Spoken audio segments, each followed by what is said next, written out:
our podcast. So today kita akan ngomongin tentang topiknya cukup relevan dengan kondisi ekonomi Indonesia sekarang, yaitu strategic agility and crisis adaptation.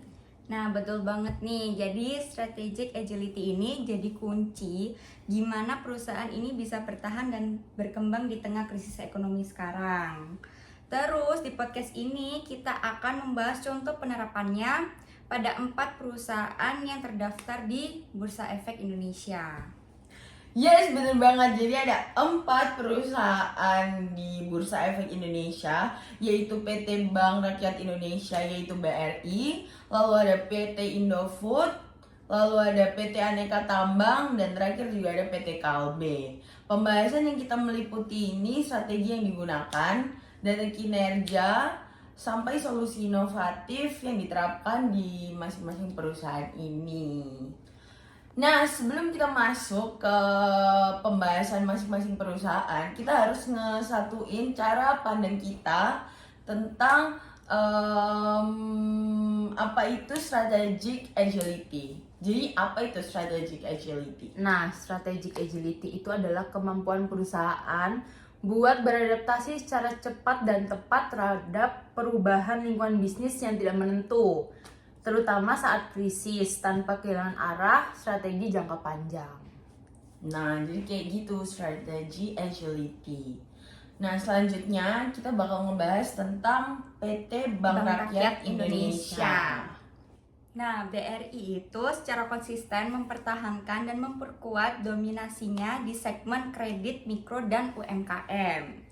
Segmen ini terbukti lebih tahan terhadap krisis dibandingkan segmen korporasi besar, sehingga membantu menjaga stabilitas portofolio kredit. Nah, benar juga. BRI itu juga punya aplikasi yang dikembangkan, yaitu BRI Mobile sebagai super aplikasi layanan perbankan digital. Nah, strategi ini meningkatkan efisiensi operasional, terus memperluas jangkauan nasabah juga, dan mengurangi ketergantungan pada kantor cabang fisik. BRI juga memanfaatkan data transaksi dan analitik buat penilaian kredit mikro, sehingga penyaluran kredit tetap agresif namun terkontrol di tengah ketidakpastian ekonomi di Indonesia. Nah, selanjutnya ada PT Indofood Sukses Makmur. Nah, Indofood ini memiliki portofolio produk yang sangat luas, mulai dari mie instannya, terus tepungnya, sampai ke snacknya juga. Nah, diverifikasi ini mengurangi risiko ketergantungan pada satu produk atau segmen konsumen. Nah, jadi di PT Indofood ini mereka ngeluarin berbagai macam produk ya. Dan PT Indofood ini juga udah menguasai rantai pasok udah dari lama, Betul, guys. kayak Indomie goreng. Benar. Nah, strategi ini meningkatkan juga fleksibilitas perusahaan dalam mengendalikan biaya dan pasokan di tengah fluktuasi global. Selain itu, Indofood juga menyesuaikan harga dan ukuran kemasan sesuai dengan daya beli pasar sebagai bentuk agility untuk menjaga volume penjualan tanpa mengorbankan margin secara drastis. Betul banget, soalnya Indomie itu affordable banget kan harganya ya. Murah banget. Murah banget dan itu kenyang sekali, guys. Dan mereka juga banyak bikin varian yang terus berkembang ya sampai sekarang. Snacknya juga. Dan selanjutnya kita bakal ngebahas tentang PT Aneka Tambang atau ANTM. Nah, ANTM ini mengalihkan fokus bisnis itu ke komoditas nikel dan emas yang peminatannya tuh terus meningkat gitu, guys, terutama pada kebutuhan baterai kendaraan listrik. Nah, ANTM ini juga mendorong pemasukan dalam industri pertambangan, guys. Nah, dengan terlibatnya dalam pembangunan smelter dan pemrosesan lanjutan, ANTM ini meningkatkan nilai jual produk dan mengurangi ketergantungan pada ekspor bahan mentah. Selain itu juga, ANTM juga meningkatkan praktik keberlanjutan dan kepatuhan lingkungan yang penting untuk menjaga akses pendanaan global dan keberlangsungan operasional. Betul. Ya meskipun masih banyak tambang-tambang yang nakal ya, well at least kita masih bisa berharap ke ANTM ini.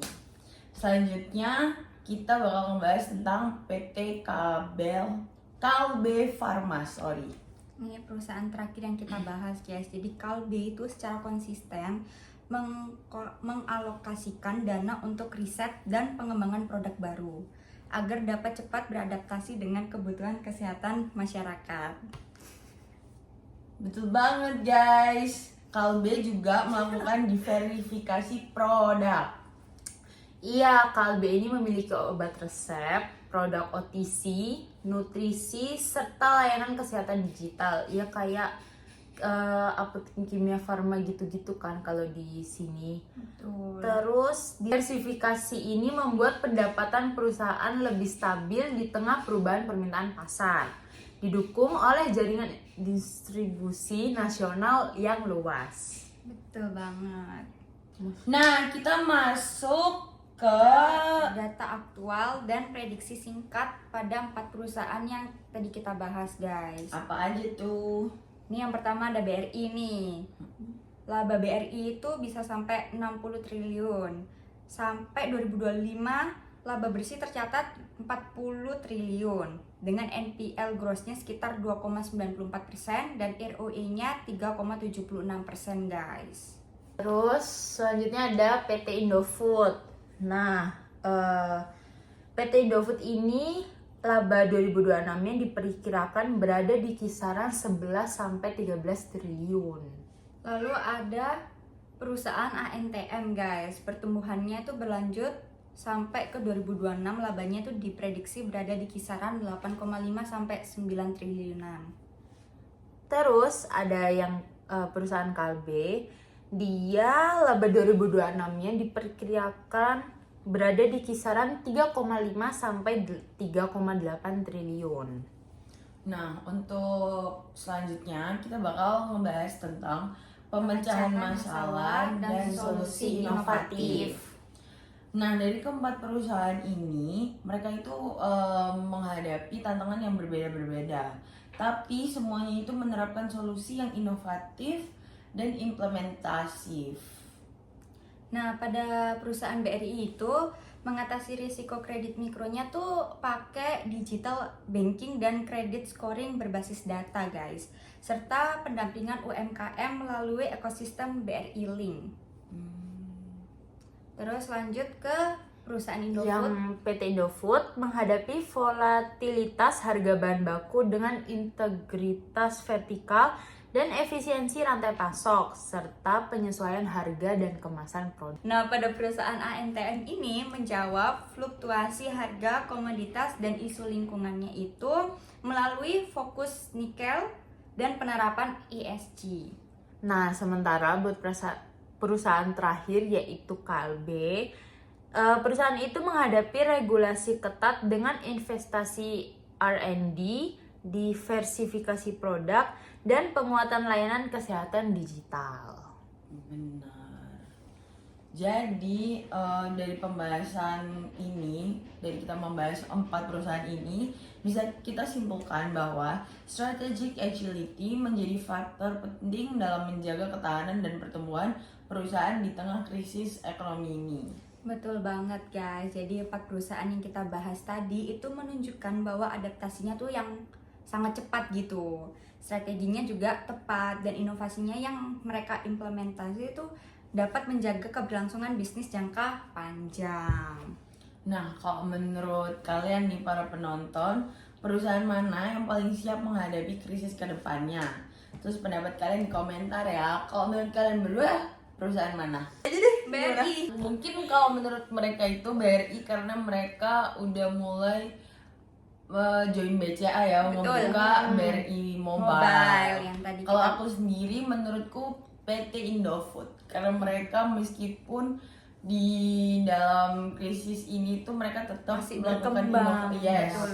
Dan inovasinya masih jalan terus guys. Dan Bahkan masih ada jalan. Ciki yang sama Indofood yang Citato rasa Idola. Mereka banyak ngelakuin collab gitu guys. Oke, sekian dari video podcast kita kali ini. Jangan lupa like, komen, dan share supaya pembahasan ini bisa berdampak ke publik yang lebih luas. Jangan lupa subscribe. Thank you Dadah. guys. Dadah.